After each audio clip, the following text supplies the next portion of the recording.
to be where I'm at. Maddie was Danny Williams, and he was the kid I first made friends with and who I lost. And I was at Danny's funeral with Lisa, and we were walking out, and I said, "How do you do this?" And she said, "It's for all the other ones who go on and progress and get better." How did you handle when you lost your friend? I think everybody handles things like that differently. I was heartbroken when I found out, but I knew that, Maddie was where she was supposed to be, and she wasn't in any more pain, and I think that kind of helped me, kind of move on. And I still think about her all the time, think about her family, care about her family, and but like I said, she impacted my life in a huge way, and she taught me, how to form these relationships with these kids, and how to act, and how to just be myself, and she's probably the reason why I've gotten so invested in the Jimmy Fund and become friends with so many kids and so many families, and so I have her to thank for that, and we miss her every day, but like you said, Lisa said that it's for all the other ones, and I have a chance to do good in other kids' lives, and to be there for them and their families, and that's what we're trying to do. That's what we're all trying to do. I'll interject just very quickly. On NESN right now, they're showing some pictures of Maddie, and they showed a picture of you and Maddie and Carly Gonzalez. Mm-hmm.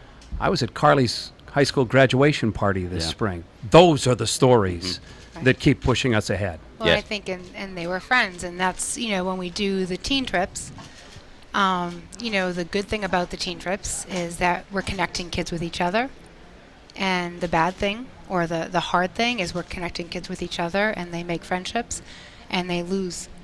Sometimes they lose a friend that they met through these trips, but I think, like Brock said, they gain something, and each child has impacted Brock and the other players that have come out. They change you forever. I mean, I think, how do you do this? How do you not? Like, I just, I love what I'm doing, and they'd have to wheel me out. But I just think, people like Brock, when they make our job so easy. I know if we're going down to spring training, if I know we're doing something, like, he's going to be the first one out. He's going to be the one that whether you like baseball or you want to meet a player or not, everyone wants to meet him. He's just the good guy from Texas, and he has a way of making people feel welcome and warm, and that they've known him forever, and that's really hard to do, and that's just a gift. You can't teach somebody. So I think of Maddie, and I think of, you visiting her in the hospital, and she's like, I would only not put my makeup on for Brock coming. And, she's had a major surgery, and Brock comes over to visit her. She's like, I don't have any makeup on. I'm like, well, you have no time, girl. He's coming up the hallway.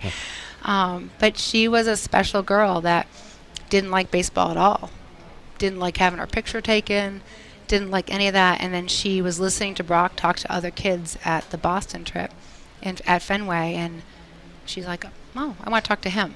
Like, Ortiz was walking around. She's like, yeah, I want to talk to him. And that's when I just kind of knew, like, how do you know when someone's going to have a special relationship? It was right away where Maddie knew exactly who she wanted in her life, and she was very particular. And if you weren't someone in her life, you weren't a part of it. And when she took him in, that was a lifelong thing. She's in your heart forever. That's just the deal. And Brock, that's got to be something too. When you meet with these kids, you could go 4 for 4 the night before, 0 for 4, play, not play, be on a World Series team, a team that misses the playoff. That doesn't matter, right? Yeah. You're sitting there, and they just want to talk to you. Yeah, and that's the thing. Like, we play for the Boston Red Sox, and everybody thinks, they're so cool, they're professional baseball players, but that's not what it's about. I mean, that's what we do. That's not who we are. I've said that 100 times, and more than 100 times, and I mean, it doesn't matter. It doesn't matter, like you said, 4 for 4, 0 for 4, whatever it may be. If I don't have a good game, if I do have a good game, I can still go over and make the same type of impact, and that's just going back to being myself, and yeah, baseball's great, but in the grand scheme of things, it's not really that important, you know. So we're all lucky to be where we're at, blessed to be able to do what we do, and I'm grateful for that every single day. But there's more important things, and this is definitely one of them. If you follow Brock on Instagram, and I do, you see a lot of pictures of the cutest little kid on the planet. Griffin is like the coolest, cutest kid ever. It's funny how parenthood makes you look at things differently, Yeah. isn't it? And how you realize how lucky you are and how blessed you are. And in my case, it made me almost want to do more for these other kids. Yeah, it does. And whenever we had Griff, it made it a little bit more difficult to go in there, because you go to the clinic and you see kids. I see kids Griff's age getting treatment, and just like being a parent and seeing the parents, like it's hard. It's hard to be a parent. I can't even put myself in that situation, but just to know that there's nothing that you can do except just be there. It was hard for me, but it also made things more, put things more into perspective, and knowing that going there and being there for the kids and the families means a lot. And like I said, Griff's a healthy little boy, and we're blessed by that. But to go over there and to be a part of what they've got going on at the Jimmy Fund, and just being there for those kids, those families, it's a special thing that me and Lakin are, we're very, very, very thankful that we're where we're at, and that we can do the things that we get to do. Well, another really cute little kid was on this morning on the Greg Hill Show, Nixon, Yeah. from Australia. Yeah. And so We he, don't know Nixon. Yeah. No, you're not familiar with him. Now, he did say your Australian accent is not good. That's what he says. Yeah. I feel like it's It's decent. not bad. Yeah, it's decent. but he gives me a hard time all the time. Him and his brother Hamilton. So I'm working on it. Yeah. But I don't know that he'll ever say It'll that. never be Yeah, okay. I don't No, think he's I not don't. gonna I don't allow it. I think he'll always say that it's not good, even if I nail it. Yeah. So Well, and I think we know it's not really about baseball, but I think James and Nixon, they'll let you know how your day goes. Like, Oh, yeah. you struck out. Yeah. Oh, really? Oh, yeah, boy. they've got it down. Yeah. They know what Yeah, they happens. know. You and- lost know. last night, that kind of thing? yeah. but they love them just as much. Oh, Yeah, yeah. they Well, like- they were like cricket fans, right? I was listening to the interview. Yes. And I'm coming from Australia, not a lot of Yeah. baseball going on. So that sort of speaks to, again, the Red Sox. I'm sure there are a lot of people are drawn to that, but then there are plenty of other kids that say, "Oh, I just want to talk to this guy. He just seems like a friend They of don't mine." know Yeah. what, Yeah. like I heard earlier. I mean, people from all over the world come and Yeah. get treatment here.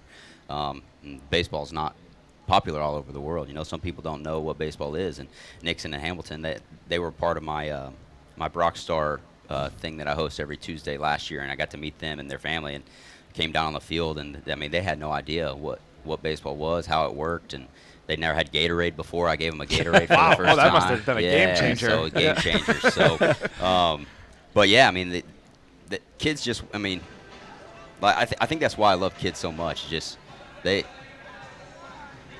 don't care about all the other stuff going on.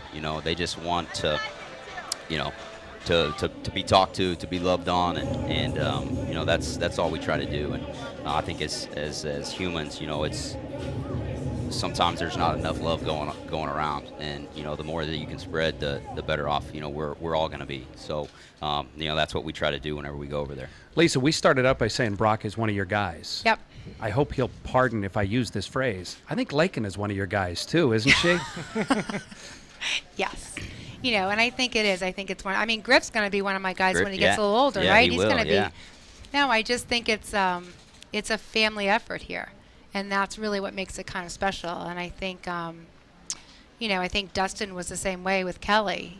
From early on, it was just, it's always great when you know that their family is part of our family now, and it's always going to be twined. I think it's once you come walking in here, you don't go out. Like we Yeah. sort of, it's your place forever. And I think that's how we treat our kids too. It's like once you're a Jimmy Fund patient, you're always a Jimmy Fund patient. And like Maddie's family, they're always our family. And her mom Dawn follows you like your whole career, and she'll be following you forever. And there's something that happens in our hearts that it's permanent. you know, it's on there forever. Brock, what's it like for you to see your teammates embrace this as well? And whether it's the spring training visits or other, visits to the clinic, what's it like? Because again, we, from the outside, just see you guys. We see you on TV, or we come to Fenway and we watch you play. You know these guys a little bit better, and then to see a completely different side of them embracing this, what's that like? Yeah, I think that a lot of people on the outside look at us, professional athletes, and I feel like, because I feel like I was like this when I was a young kid and looked up to professional athletes. They're not, they're not the same as us, Right. But I mean, we are, Yeah. we're all the same. Right. It's just we've been, blessed and gifted to be able to do what we do, and getting to see, that side of the guys. I mean, obviously we spend a lot of time together, so we see, pretty much every side there is to see of each other, and it's awesome. I mean, Red Sox, we have a lot of good dudes, man, and it's a blessing to be a part of this team, to be a part of this organization. A lot of good people, but to see them, just kind of step up and do good for something like this is it's awesome. And like I said, we're all very lucky, but stuff like this is what it's all about, and seeing that side of guys is pretty special. If you believe in a higher power, and I do, what I saw you do over the weekend, because I was here calling the games with Joe Castiglione, and I saw you come back from being home to pay tribute to your coach, Pops, and I saw you hit a home run into the bullpen that I know was for him, wasn't it? Yeah, you know what? That was a pretty special moment. Pops was he was pretty special to me. He's like we're talking about now, about impacting people's lives. He was that and more. So whenever I found out that he had passed, I knew that I needed to be there for him, for his family, and for myself too. I can't say thank you enough to Dave, to Alex, to the Red Sox organization for letting me leave and be a part of that. But yeah, to come back, and I've hit one other home run this year, and I hit that ball, and it went out, and obviously my mind went directly to him, and I know he was watching because he watched every game, and sent me a text message almost after every game to let me know what I was doing right, or Keep your elbow in, what I was doing wrong, and sometimes he'd send me a text message and I'd be like, come on, Pops, I don't need to hear this right now, but he loved everyone, man. It didn't matter who you were, what you did, and I think he's a big reason why I am who I am. Some people you meet in your life that just they impact you, and he was one of those guys. So for me to to hit that home run and instantly just think of him and show him a little love was pretty special. It's kind of interesting because you're now one of those guys to so many of our kids. Yeah. Which is so nice. You really just carried that over. So obviously Pops is with all of us, 'cause he's 100%, sort of, yeah, which is really special. Well, it's been a treat to visit with you guys. Well, I see Lisa all the time anyway, but and I see Brock, but from afar. I can't thank you enough for the things you do over there, because it matters. Yeah. And we heard Sean Thornton earlier in the day today. He's one of Lisa's guys too. She's turning it. She's got a lot of guys. She's got a list anymore. And I'm just going to tell you something. If you're on that list, you're on it forever, No, my pal. list is, it's not that big. For 28 No. years of doing this, Yeah. it's not that big. But if you're on it and you're on it, you're there forever. Well, I'm proud to be on it. I'm proud to be on it, and I'm proud to be where I'm at and being able to do some of the stuff that we're getting to do. So it's a huge blessing to be a part of this. Thank you. This family. Yeah.